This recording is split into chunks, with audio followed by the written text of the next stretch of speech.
दर्शको नमस्कार. दर्शको राजमुद्राच्या समाजमुद्रा या विशेष सत्रामध्ये मी डॉक्टर सुजित येवलीकर आपलं सरचे स्वागत करीत आहे. दर्शको, आपण नेहमीच मान्यवरांना आपल्या स्टुडिओमध्ये बोलत असतो आणि त्यांच्याशी समाजातील घटना आणि घडामोडींवर चर्चा करत असतो. तर आज आपल्या स्टुडिओमध्ये काँग्रेसच्या प्रदेश उपाध्यक्षा तसेच नांदेड जिल्ह्याच्या काँग्रेस प्रभारी डॉक्टर रेखाताई पाटील आपल्यासोबत आहेत. त्यांचा जर अल्प परिचय करून द्यायचाच असेल तर महाराष्ट्रातील सगळ्यात मोठी जी महिलांची संघटना आहे जिजाऊ ब्रिगेड, त्यांच्या त्या जवळपास 10 वर्ष त्यांनी त्याच्यामध्ये काम केलेलं आहे. जिल्हाध्यक्षापासून प्रदेश अध्यक्षापर्यंत भरारी त्यांनी मारलेली आहे. अतिशय चांगलं काम त्यांनी केलं आहे. प्रत्येक जिल्ह्यामध्ये शाखा उघडणे असेल, तालुक्यामध्ये गावखेड्यामध्ये शाखा उघडणे असेल, मा जिजाऊचे, छत्रपती शिवाजी महाराजांचे तसेच शाहू फुले आंबेडकरांचे विचार त्यांनी गावागावामध्ये पोहोचवले आहेत. त्यांचं कार्य अतिशय चांगलं होतं. वेगवेगळे अधिवेशनं घेणे आणि ते सक्सेसफुली राबवणे हे देखील त्यांनी काम केलेलं आहे. आणि त्यांच्या कामाची पावती म्हणून कुठलाही राजकीय वारसा नसताना त्यांना काँग्रेस पक्षामध्ये थेट प्रदेश उपाध्यक्ष हे पद मिळालं. अर्थातच तिथं देखील त्यांनी त्याच विचारधारेचं काम केलं. जेव्हा पक्षाला गळती लागली तेव्हा कुठेही न डगमगता त्यांनी काँग्रेसमध्येच राहणं पसंत केलं. नुसतंच त्या राहिल्या नाही तर त्यांनी अक्षरशः विजयश्री देखील खेचून आणला. आज आपल्याला दिसतं की वसंतरावजी चव्हाण नांदेड जिल्ह्याचे काँग्रेस पक्षाचे खासदार म्हणून नेतृत्व करत आहेत. त्यांच्या विजयामध्ये देखील ताईंचा खारीचा वाटा का होईना मात्र निश्चित आहे. आज मी आपल्या सगळ्यांतर्फे त्यांचं स्वागत करतो. मॅडम, स्वागत आहे. नमस्कार. नमस्कार. कालच मी भूकंप पाहिला. त्याच्यामध्ये असं दिसलं की बाबा आपण निष्ठावंत होतात आणि जीवाचं रान करून आम्ही आपल्याला 2 महिने पळताना पाहिलं. 1 एप्रिल ते 26 एप्रिल आपण 24 तास कष्ट करत होतात. काँग्रेसची सगळी टीम, जिल्हाध्यक्ष दोन्ही असतील, युवा नेते असतील, सगळे काम करत होते आणि आपला खासदार देखील निवडून आला. परंतु आता नवीन चित्र आम्हाला दिसते की कोलांटुड्या मारून गेलेले काही नेते वापस काँग्रेसकडे येत आहेत. आणि हे सगळं होत असताना निष्ठावंत लोक त्यांना स्वीकारतील का? निष्ठावंत म्हणण्यापेक्षा निष्ठावंत जे मतदार आहेत काँग्रेसचे, ज्यांनी आपला विजय करून दिला, हे लोक त्यांना स्वीकारतील का? आपल्याला काय वाटतं? कसं आहे, आता कालचं तुम्ही जे म्हणताय, कालचा जो भूकंप, पण जे काही आहे की आपल्या नीतिमत्तेला, आपल्या मनाला किंवा कोणत्याही याच्यानुसार पक्षाच्या विचारधारेला सुद्धा ते पटणारं नाही आहे. की जेव्हा काँग्रेसमध्ये भूकंप तेव्हा घडला होता, जेव्हा चव्हाणसाहेब गेले, BJPमध्ये गेले, अशी कंडिशन होती की बाबा काँग्रेसमध्ये कुणीच नेता नाही राहिलेला होता. म्हणून मोठा नेता असा कुणी राहिलेला नव्हता. आणि म्हणजे नांदेड जिल्ह्याचं जे आपण नेतृत्व म्हणतो ते गेल्यामुळे काँग्रेसवर क्रिटिकल कंडिशनमध्ये होती. आपण डॉक्टरी पेशात म्हणावं तर काँग्रेस ही क्रिटिकल कंडिशनमध्ये होती. आणि अशा वेळी जेव्हा अगदी तोंडावर निवडणूक आलेली होती लोकसभेची, पक्षापुढे पण खूप मोठा पेच होता की आता अचानक आपल्याला उमेदवार घोषित करायचं आणि निवडणूक लढायची आहे. पण अशावेळी तेव्हा पण मागच्या वेळेस तुम्ही माझी एक मुलाखत घेतली होती, तेव्हा पण आम्ही म्हटलो की बाबा नेता हा कार्यकर्त्यांच्या जीवावर मोठा होत असतो. आणि नेते आमचे गेले, पण आमच्यासारखे काही विचारांची लोकं आहेत, जी दुसऱ्या फळीतली लोकं आहे, कार्यकर्ते आम्ही आहोत जमिनीवर अजून, आणि आम्ही प्रयत्नाची पराकाष्ठा करू आणि आमची सीट निवडून आणण्याचा प्रयत्न करू आणि ही काँग्रेस आम्ही पुन्हा उभारू. पण मला असं वाटतं की जे लोक संधी साधू आहे अशा लोकांना संधी साधूच म्हणावं लागेल. कारण जेव्हा गेले तर असा ओघ लागला होता, मी जाऊ की तू जाऊ, हो ना. म्हणजे गळ्यात रुमाल टाकण्याचा BJPचा प्रत्येकाची चढाओढ लागली होती. आणि अशा आविर्भावात ते गेले आणि आम्ही जे राहिले होतो आमच्याकडे असे तुच्छतेने ते बघत होते की आता हे काय करणार आहे. बरोबर. आणि जेव्हा ते येतात तेव्हा मात्र मनाला वेदना होतात आणि असं वाटतं की अरे आपण म्हणजे संधी साधूंना खरंच मला वाटतं धडा शिकवायला पाहिजे. आणि अगदी बिलकुल आयाराम गयाराम अशाच टाईपचे जे लोक आहे, अशी जी वृत्ती आहे आज राजकारणाचं, जी पातळी घसरलेली आहे केवळ अशा लोकांमुळे घसरलेली आहे, जे पाहिजे तेव्हा जातात, संधी मिळते संधीसाठी. आणि म्हणजे स्वतःची वैचारिक पातळी काय आहे, आपण कोणत्या पक्षात काम करतो, त्या पक्षाची विचारधारा काय आहे, आपण ज्या पक्षात जातोय त्या पक्षाची विचारधारा काय आहे, याचा कुठलाही विचार न करता, कुठलीही नीतिमत्ता न ठेवता जे कुलांटोड्या घेतात, मला सुद्धा ती गोष्ट पटलेली नाही आहे. आणि मला वाटतं की शास्त्रीसुद्धा आज येतील आणि पुन्हा जे निष्ठावंत आहे त्यांच्या डोक्यावर जर उद्या हे मिरेर वाटत असतील किंवा उद्या त्यांना जर हे डावलायचा ते खूप चान्स आहे ना की ते जर डावलत असतील तर मग म्हणजे ती वेदनादायक गोष्ट आहे ना. मॅडम, काल परवाच निकाल लागला आणि आपण पाहिलं की लोकसभेच्या प्रचारादरम्यान काँग्रेसमधून भाजपामध्ये गेलेले खूप मोठ्या पद्धतीने प्रचार करत होते. वसंतराव चव्हाण साहेबांच्या आरोग्याचा देखील काही जण प्रश्न उभारत होते, काही जण टीकाही करत होते, बी टीम आहे वगैरे वगैरे. मग आता ही बी टीम म्हणून म्हणणारेच वापस काँग्रेसमध्ये येत आहेत आणि तिकीट देखील पक्षाला मागत आहेत. तर ठीक आहे, पक्ष विचार करेल, मेरिटवरच तिकीट देईल अशी अपेक्षा आहे. परंतु निष्ठावंताचं काय होणार आणि त्यांची काय चूक आहे नेमकं? ते पक्षातच राहिले, त्यांनी काम केलं, कालही करत होते, आजही करत आहेत, उद्याही करतील, परंतु त्यांच्या सिक्युरिटीचं काय? बिलकुल. सगळ्या जे काही राहिले पक्षाच्या ज्या पडत्या काळामध्ये जी लोक राहिली आणि स्वतःच्या जीवाचं रान करून त्यांनी ती सीट निवडून आणली, निश्चितच त्यांना त्रास होणार ना ह्या गोष्टीचा. आणि त्यांना स्वतःच्या जे म्हणजे स्ट्रगल केलं आम्ही, त्यांनी वेगवेगळे म्हणजे विरोधामध्ये वेगवेगळे हे सेट केले की बाबा उमेदवाराचं असं आहे, म्हणजे अतोनात प्रयत्न केले की ही सीट पडावी काँग्रेसची. आणि पण इतका प्रयत्न करूनही जेव्हा सीट निवडून येते, त्याच्यानंतर जेव्हा बघतात की परिस्थिती बदलली आहे, आता काँग्रेसचे चांगले दिवस आहे, की परत ते येत आहेत. मॅडम, जर ही काँग्रेसची सीट निघाली नसती काही कारणामुळे आणि BJPची सीट निघाली असती, तर हे यू टर्न आपल्याला होताना दिसलं असतं का? अजिबात दिसला नसता, कुणी आलं नसतं. आता हे म्हणजे पूर्ण राजकारणाचा हा म्हणजे हे बदललेलं आहे. महाविकास आघाडीकडे लोकांचा कल वाढलेला आहे, म्हणूनच या लोकांचं हे चालू आहे की आता परत पक्षांतर. आपण वैद्यकीय क्षेत्रातून देखील येतात, याशिवाय आपलं सामाजिक कार्य पण जिजाऊ ब्रिगेडच्या माध्यमातून आम्ही सगळ्या महाराष्ट्राने पाहिलेलं आहे. आणि आपण आता राजकारणामधूनही मागील काही वर्षापासून राजकारणामध्ये सक्रिय आहात. तर एकंदरीत आपलं समाजकारण आणि राजकारण हे तारेवरची कसरत आपण कशी पार पाडता? कसं असतं, मनात म्हणजे इच्छा असेल तर मार्ग निघतो, अगदी याच तत्वानं ते आहे. धावपळ तर होतच असते, पण आवड असली ना की सवड मिळते. बस तेवढंच एक त्याचं गमक आहे, बाकी काय. आपण हदगाव हिमायतनगर विधानसभा मतदारसंघातून इच्छुक आहात, आपण तसं पक्षाकडे अर्ज देखील केलेला आहे. तर काय वाटतं, काय व्हिजन आहे आपलं त्या मतदारसंघासाठी?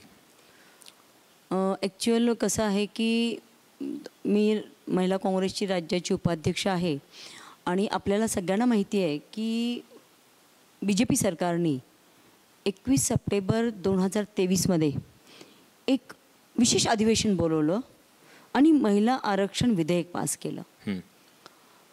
आम्हाला असं वाटलं की आता रस्ता मोकळा झाला आपला राजकारणाचा, पण लगेच त्यांनी एक दुसरी अट टाकली की नाही, डिलिमिटेशन नंतर म्हणजे 5 वर्षानंतर 10 वर्षानंतर आम्ही आरक्षण देऊ. पण त्याच्यानंतर असं झालं की काँग्रेस सरकारने काँग्रेस पक्षाने असं ठरवलं की नाही, आपण यावेळेस महिलांना देऊ, कारण अरे महिला हा समाजाचा 50% भाग आहे आणि त्यांना एक प्रतिनिधित्व निश्चित आपण द्यायला पाहिजे. परवा 25 तारखेला आम्ही दिल्ली येथे सुद्धा या संदर्भामध्ये नारी न्याय आंदोलन केलं की महिलांना हे 33% आरक्षण विधानसभेमध्ये द्यायलाच पाहिजे. आणि तसं आमचे जे पक्षश्रेष्ठी आहे त्यांनी महिला काँग्रेसच्या आमच्या अध्यक्षांना तुम्ही सक्षम महिलांची आमच्याकडे लिस्ट पाठवा असं त्यांना सांगितलं. त्याच्यानंतर आमच्या प्रदेशाध्यक्षांनी राज्यातल्या काही सक्षम महिलांची त्या ठिकाणी लिस्ट पाठवली आहे तिथे, आणि त्याच्यामध्ये मला त्यांनी सांगितलं आहे की रेखा तुझं नाव पाठवत आहे आणि तू त्याची तयारी कर. आणि त्या अनुषंगाने मी म्हणजे माझ्या एवढं काय असं मनात नव्हतं की बाबा आपण विधानसभा लढायची आहे, ठीक आहे आपण सक्षम तर होतो, पण पक्षाचं हे धोरणं जे धोरण आहे महिलाच्या बाबतीत त्या धोरणामुळे मी यावेळेस म्हणजे या रणांगणामध्ये उतरलेली आहे. बरं, मग मॅडम आपलं काय विजन आहे? कारण की हदगाव आणि हिमायतनगर जर तालुका पाहिला तर मोस्टली डोंगरी भाग आहे, आदिवासी पट्टा पण आहे, त्यानंतर काही तांडे पण आहेत तिथे. तर इथले बरेच लोक हे पुण्या मुंबईकडे औरंगाबादकडे जाऊन गौंडी काम करतात, सुतार काम करतात, विण काम करतात, कंपनीमध्ये काम करतात, कुठेतरी वीटभट्टीवर काम करताना दिसतात. शैक्षणिकदृष्ट्या हा मागासलेला तालुका आहे, व्हिजन नाही आहे, कुठलं मेडिकल कॉलेज त्या पट्ट्यामध्ये नाही आहे आणि नांदेड पण हिमायतनगरपासून खूप लांब येतं, वैद्यकीय सेवेचा पण अभाव आहे. तर आपल्याला काय वाटतं इथं काय व्हायला पाहिजे, कसं?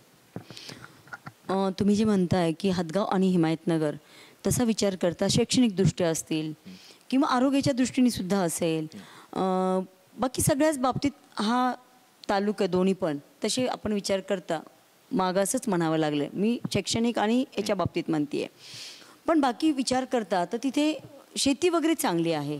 आता हिमायतनगरचा स्पेशल विचार केला तर तिथे मात्र सिंचनाचा अभाव आहे. जेव्हा मी फिरत आहे आता विधानसभेसाठी, मला माझ्या तालुक्याचा दोन्ही अभ्यास व्हावा या दृष्टीने मी जेव्हा फिरत आहे की बाबा माझ्या याचा अभ्यास झाल्यानंतर मला त्याच्यावर काही इलाज करता येतील, काही उपाययोजना करता येतील. तर फिरत असताना हिमायतनगरमध्ये विशेषतः मराठा काही भाग, जो मराठा सर्कल असेल, हिमायतनगरचा भाग असेल, फार मोठं सिंचनाचा अभाव या ठिकाणी बघायला मिळतो. आणि तुम्ही पण बघताय की आज शेती जी आहे की आपण बघतो की 100 रुपये टाकलं तर 50 रुपये येत आहे. या पद्धतीचे शेतीचं आज गणित झालेलं आहे. मग अशा वेळेस या लोकांना त्याच्यातून बाहेर कसं काढता येईल, हा मला म्हणजे फार मी या प्रश्नावर विचार करत आहे की आपल्याला त्या ठिकाणी सिंचन तर वाढवावंच लागेल येणं प्रकाराने, की आणि ते आहे सुद्धा. जो काही आपण इसापूर धरण म्हणतो तिथून आपल्याला काही करता पण येईल आणि ते विजन ठेवून मी काम करणार की बाबा इथलं सिंचन वाढलं पाहिजे. दुसरी गोष्ट आहे आरोग्य. आपण म्हणतो नांदेडपासनं हिमायतनगर तालुका जवळपास 80 किलोमीटर आहे आणि मध्ये तिथूनपर्यंत इथपर्यंत येणार पेशंट तर मधात काही म्हणजे दगवण्याचं पण चान्स खूप जास्त आहे. आणि त्या एरियामध्ये आदिवासी बहुल आहे. तिथे तो आपला आधीच म्हटलं की थोडं शिक्षणाच्या कुठल्याही मोठ्या अशा शिक्षण संस्था नाही आहे. 11वी 12वी BSc BA अशा टाईपचं आणि ITI पण आहे त्याच्यामध्ये, पण व्यावसायिक दृष्टीने तशा पद्धतीचे शिक्षण काही त्याच्यामध्ये कुठलं पाऊल कुणी त्या ठिकाणी आत्तापर्यंत उचललेलं नाही आहे. आणि पण महत्त्वाचं या भागामध्ये तिथून अजून किनवट पण दूर आहे, तिथे सुद्धा अशी म्हणजे कुठली सुविधा नाही आहे. म्हणजे त्या तेवढ्या भागामध्ये माझी एक स्वप्न आहे की आणि मी ते निश्चित नावून धरेल की हिमायतनगर तालुक्यात ठिकाणी ग्रामीण मेडिकल कॉलेज त्या ठिकाणी आलं पाहिजे. आणि जर तिथे ग्रामीण मेडिकल कॉलेज आलं तर तिथला जो भाग आहे अगदी किनवटपर्यंतचा आणि पूर्ण तो पार्ट की आरोग्याच्या मूलभूत सुविधा निश्चितपणे आपण त्या ठिकाणी उपलब्ध करून देऊ शकू. दोन्ही मिळून तालुका, आता हदगाव मतदारसंघ म्हणजे हदगाव आणि हिमायतनगर दोन्ही मिळून जवळपास 2,95,000 ते 3,00,000 तिथे संख्या आहे. म्हणजे 1.5 लाख तर महिला तिथे आहे. आणि या दोघांचे मिळून तिथं माझं एक मी इन्क्वायरी सुद्धा केली की एक स्त्री रुग्णालय खूप अत्यंत आवश्यक आहे. म्हणजे तिथं जर काही म्हणजे स्त्रियांच्या बाबतीमध्ये जसं की ती सिझर असेल सगळं काही तिथं ते व्हायला पाहिजे. रक्ताची सुविधा तिथं असायला पाहिजे. म्हणजे मूलभूत आरोग्याच्या दृष्टीने, शिक्षणाच्या दृष्टीने आणि महिलांना रोजगाराच्या दृष्टीने सुद्धा तिथं कुठलं तरी पाऊल उचलणं अत्यंत गरजेचं आहे. बरं मॅडम, आपण आत्ताच महिला रोजगाराबद्दल बोललात, तर महिलांना आत्मनिर्भर करण्यासाठी काय उपाययोजना आखता येईल? कारण की आपण बचत गट पाहतो तिथं बँका लोन देत नसतात किंवा त्यांच्या अडचणी असतात. दुसरं काही स्वयंरोजगार जसं आपण म्हणू आत्मनिर्भर त्यांना कसं करता येईल? कसं आहे ना, आता आपल्याला बचत गट जसं आहे की आपण खरंच आपण हा मराठवाड्यात येतो आपण आणि आपण जर मी बारामतीला जाऊन आलेली आहे. मी जिजाऊ ब्रिगेडचा अभ्यास दौरासुद्धा बारामतीला 2 दिवसाचा घेऊन गेलेली आहे की एवढ्यासाठी गेली की महिला ही आर्थिक सक्षम होणं अत्यंत गरजेचं आहे. पण कसं आहे ना, नुसतं मी तेव्हा संघटनेत होते. संघटनेत असताना आपल्या हातात शासकीय काही मिळत नाही आपल्या हातामध्ये, किंवा आपण म्हणतो ना राजकारणात जे काही पॉवर असते, एक पॉवर लागते हे सगळं गोष्टी करण्यासाठी. तिथे आता हे बचत गट आहे, यांना जर एखाद्या ठिकाणी आपण असं कुठलं उद्योग उभारून दिलं महिलांसाठीच फक्त, आपण म्हणतो की बारामतीला आपण बघितलं की एका ठिकाणी ते असं कपडे वगैरे म्हणजे हजारो महिला त्या ठिकाणी काम करतात, म्हणजे हजारो महिलांना रोजगार मिळतो.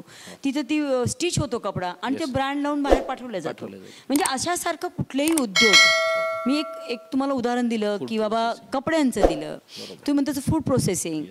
आमचा तसा विचार केला तर तो सदन तालुका आहे, हदगाव तालुका खूप सदन आहे, ब्लॅक सॉईल आहे. म्हणजे तिथे पारंपरिक पिकं जरी घेत जात असेल तर आपल्याला त्यांना कन्व्हर्ट करता येऊ शकतं. म्हणजे की बाबा अशी पिकं लावा, आपण हे करू शकतो. पण त्याच्यासाठी आपल्या हातात राज्यसत्ता असणं अत्यंत गरजेचं आहे. आणि ती सत्ता जर मला मिळाली तर निश्चितपणे तालुक्याच्या महिलाच नाही की तालुक्याचं अर्थकारण बदलवेल मी, ही मला याची तिथे खात्री वाटते. सूर्यकांता पाटील मॅडम वगळता राष्ट्रीय पक्षाने कधीही तिथून महिला उमेदवाराला प्रतिनिधित्व दिलं नाही. यावेळी जर आपल्याला ती संधी काँग्रेस पक्षाकडून मिळाली तर आपण त्याकडे कसं पाहणार? तसा विचार केला तर राजकारणामध्ये फारच बोटावर मोजण्या इतक्या स्त्रिया आहेत. आणि आमचा तालुका म्हणलं तर त्याचा तर नाहीच आहे. तिथे एकच मेव नाव येतं, सूर्यकांताताई पाटील, आणि त्यांच्या खूप पूर्वी त्यांची आई होते आमदार. पण सूर्यकांताताई पाटील नंतर बिलकुल कुणीही महिलेला त्या ठिकाणी ती संधी दिली नाही किंवा दिल्या गेली नाही. पण जेव्हा मी आत्ता फिरतीये, लोकांशी संवाद साधत आहे, तर प्रत्येकाला वाटतं की नाही नाही ताई यायला पाहिजे, महिलेला संधी मिळायला पाहिजे. आणि मी पण अचंबित झाले की हे पुरुष लोक म्हणताय की नाही ताई महिलेला संधी मिळायला पाहिजे. जेव्हा ताई होत्या तेव्हा ताईने एक चांगलं काम केलं होतं की आमच्या तालुक्यात कारखाना आणला होता. अच्छा. हो ना, म्हणजे एक विजन असतं आणि स्त्रीमध्ये एक वेगळं विजन असतं, हे सगळ्यांना मान्य करावंच लागेल. बरं मॅडम, कारखाना तर तिथं आलाच होता, सिंचनाबाबतीत पण आहे. अजून कोणत्या शाखांमध्ये, कुठल्या आघाडींवर हा जो मतदारसंघ आहे तो वंचित आहे आपल्याला वाटतं?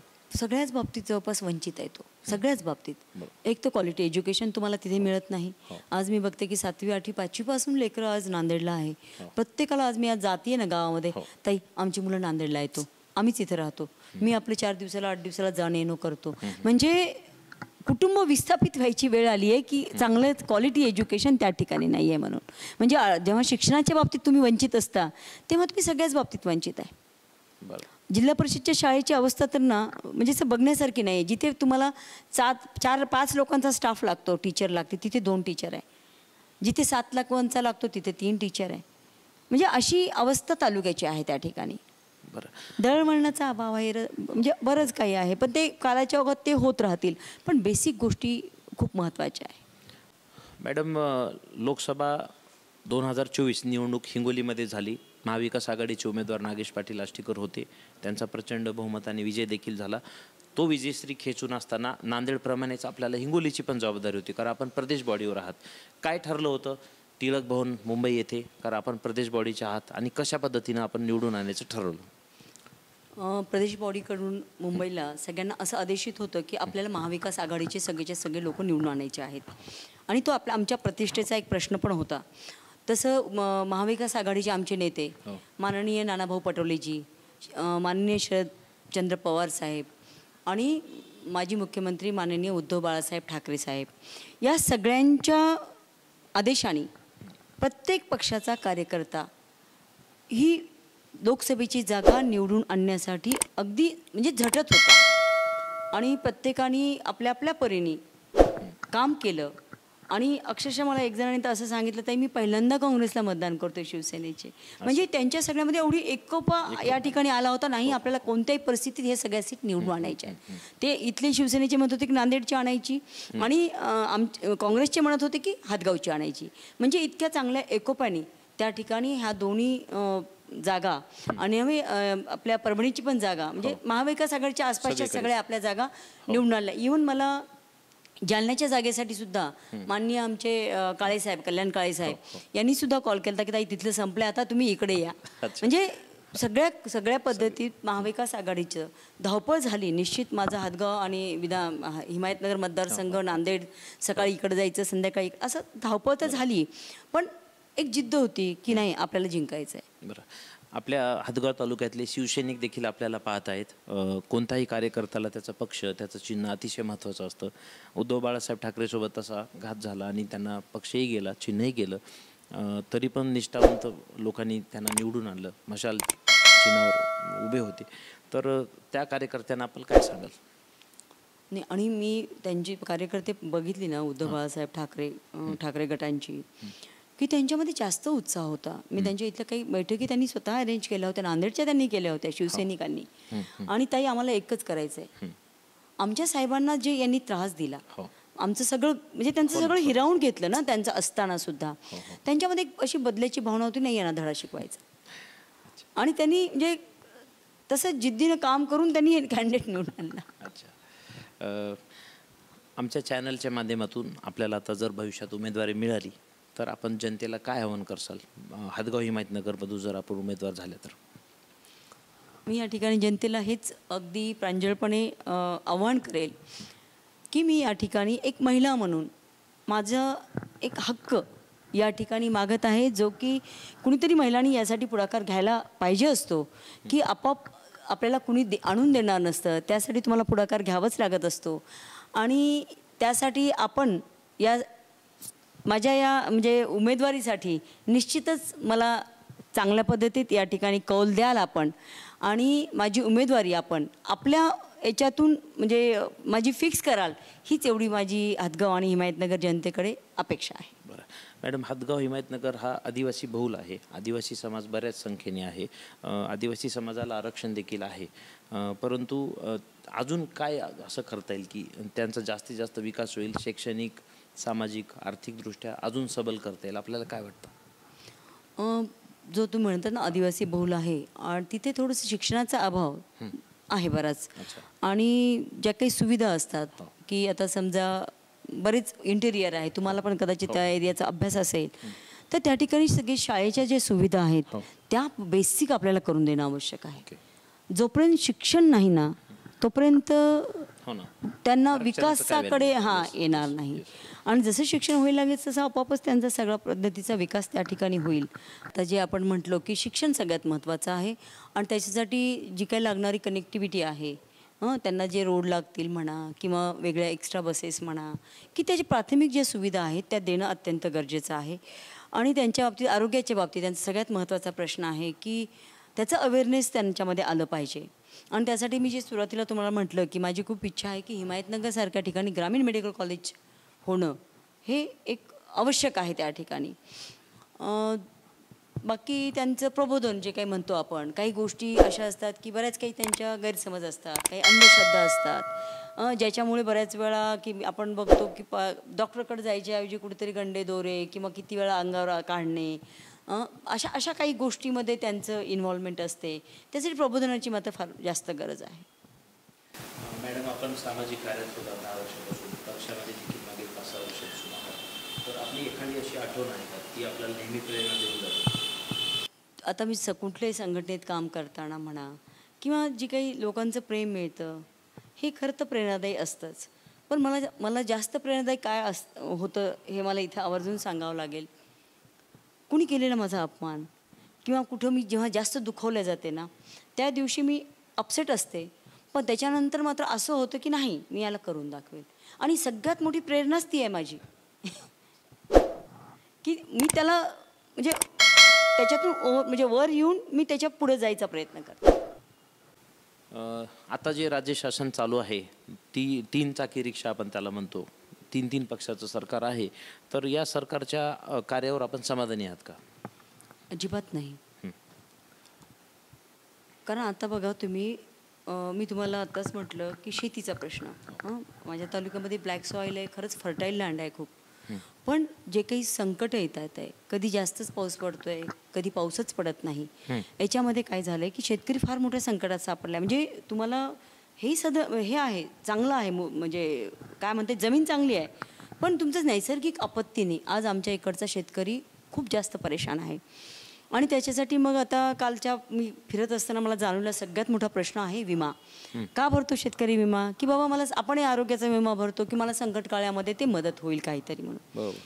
आज या ठिकाणी शेतकरी विमा तो भरतोय, पण त्याचा पैसा हा सरकार देत नाही आहे. अगदी 100 लोकांना जे काय अग्रिम आहे ते 25% लोकांना भेटलेलं आहे, 25% जे मिळतं ते बऱ्याच लोकांना भेटलेलं आहे. पण आता नंतरचा जो आहे विमा तो मात्र अगदी फक्त 10% लोकांना भेटलेला आहे. म्हणजे तो एक प्रश्न आहे. आणि मागच्या जो 23मध्ये जे दुष्काळ होता, म्हणजे पावसाने सगळी शेतं गेली, सगळं वाहून गेलं. सोयाबीनचा जिथं 10चा उतार येत होता तिथे तुमचा 4चा उतार आला आहे. आज 6चा जर 6 क्विंटल एकरी झालं तर तो खर्च कसा बसा निघतो, तर या ठिकाणी 4 झाले, म्हणजे ऑलरेडी शेतकरी मायनसमध्ये आहे. बरं, आलं इकडून तिकडून तर पिकाला भाव नाही आहे. आपण किती मागची ती लढा माहिती आहे आपल्याला शेतकऱ्यांचा की MSP साठी 1 वर्षभर शेतकरी लढले, 750 लोक त्या ठिकाणी शहीद झाले. म्हणजे जे काही सरकार आहे, केंद्र सरकार असेल, राज्य शासन असेल, शेतकऱ्यांच्या बाबतीत अत्यंत उदासीन आहे. नको ती योजना आपल्यावर लादते. काय गरज आहे लाडकी बहिणीची योजना जी म्हणता तुम्ही? आज त्याच्यापेक्षा तुम्ही शेतमालाला भाव द्या, त्यांच्या हाताला काम द्या. जी काही महागाई वाढली आहे, शेतीवरची तुमची GST आहे, काय आज तुम्ही ट्रॅक्टरवर तुमच्या 24% GST आहे, खतावर तुमची 18% GST आहे आणि शेतमालाला भाव नाही आहे. म्हणजे उत्पन्नापेक्षा तुमचा खर्च हा जास्त झालेला आहे. हे बॅलन्स आपण जर काही दिवसामध्ये, तर आजच शेतकरी देशोधडीला लागलेला आहे. म्हणजे इन्कम नावाची गोष्ट आज शेतकऱ्यांकडे राहिलेली नाही आहे. यावर कुठेतरी म्हणजे फक्त राज्य शासनच म्हणणार नाही तर केंद्र शासनाचे जे धोरणं आहे ते बदलणं अत्यंत या ठिकाणी गरजेचं आहे. मॅडम, राज्यामध्ये कायदा सुव्यवस्था आहे असं आपल्याला वाटतं का? एकीकडे नीटचं प्रॉब्लेम आहे, एकीकडे तुम्हाला पूजा खेडकरसारखं प्रकरण दिसतं, तालेण्याचे पेपर फुटतात. कालच भिवंडीमध्ये जवळपास 750 कोटीचे लिक्विड ड्रग्ज सापडण्यात आले. ते पण गुजरातच्या ATSनी कारवाई केली. महाराष्ट्राच्या पोलिसला माहीत पण नाही की गुजरात पोलीस येऊन कारवाई करून जातं आणि झाल्यानंतर मात्र सगळ्या व्यवस्थेला घाम फुटलेलं दिसलेलं आहे. मग एकीकडे चारही आघाड्यांवर हे दिसतंय, तर आपण कसं पाहता याच्याकडे? हे असं पहिलं कधी दिसलं नाही, कधीच नाही दिसलं. आज गृह मंत्रालय काय झोपलंय का? कुणाला त्याला काय मंत्री आहे का नाही अशी कंडिशन आज राज्यामध्ये आहे. आज पुणे तुमचं आपण जे म्हणतो उडता पंजाब म्हणायचो, आज उडतं पुणे म्हणायची वेळ या ठिकाणी आली. ज्याला आपण वैद्यचं माहेरघर म्हणत होतो जे पुणे, ते पुणे आज नशेचं माहेरघर झालेलं आहे. इतकं सगळं त्या ठिकाणी तिथे ड्रग्स येत आहे. श्वसन रुग्णालयाचं तर तुम्ही विचार करू नका अशी कंडिशन त्या ठिकाणी झालेली आहे. म्हणजे ते काय म्हणता येईल त्याला, त्या ठिकाणी एक अड्डा झाल्यासारखं हॉस्पिटलची कंडिशन झालेली आहे. म्हणजे गुन्हेगारी तर प्रचंड प्रमाणात वाढलेली आहे. आज शाळेतली मुलं नशा करत आहे. म्हणजे गृह खातं अस्तित्वातच आहे का नाही अशी म्हणण्याची या ठिकाणी वेळ आलेली आहे. नीटचं कधीतरी तुम्ही आत्ता पण असं दिसलं का हो तुम्हाला? कधीतरी झालं? म्हणजे नीटचं आउट ऑफ मार्क्स म्हणजे शिक्षणाचा तर सगळा खेळखंडोबा करून टाकलाय त्यांनी. अहो इतके खेड्यातले बिचारे पोटाला पीळ देऊन आपल्या लेकरांना इथं ठेवतात.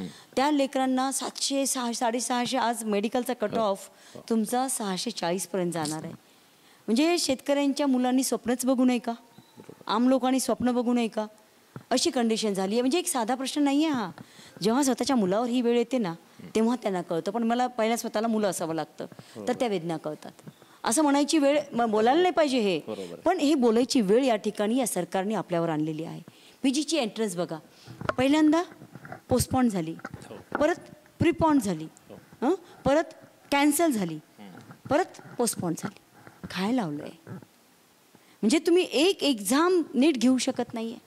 जवळपास मला वाटतं की काहीतरी 70 का 700 काहीतरी, मी आकडा एक्झॅक्ट सांगू शकत नाही, एवढ्या एक्झामचे पेपर फुटलेत. म्हणजे कुठे आहे तुमचं प्रशासन? तुम्ही शासन चालवत आहे का काय करताय?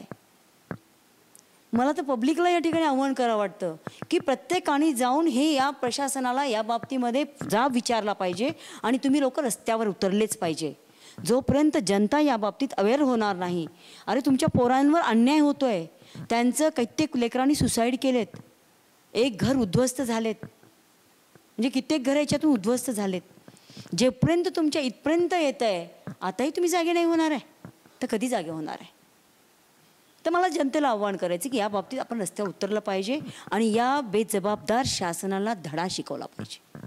तसेच आपण आता बघतोय की परवा तुम्ही ऐकलं असेल स्टेटमेंट अमृता फडणवीसचं की माझा नवरा मध्यरात्री वेशभूषा बदलून जात होता आणि त्यांचं म्हणजे कौतुकाने ती सांगत होती की यांनी कसे पक्ष फोडला, म्हणजे शिवसेना कशी फोडली. म्हणजे जी गोष्ट लाजिरवाणी आहे ती गोष्ट तुम्ही कौतुकाने पब्लिकमध्ये सांगताय.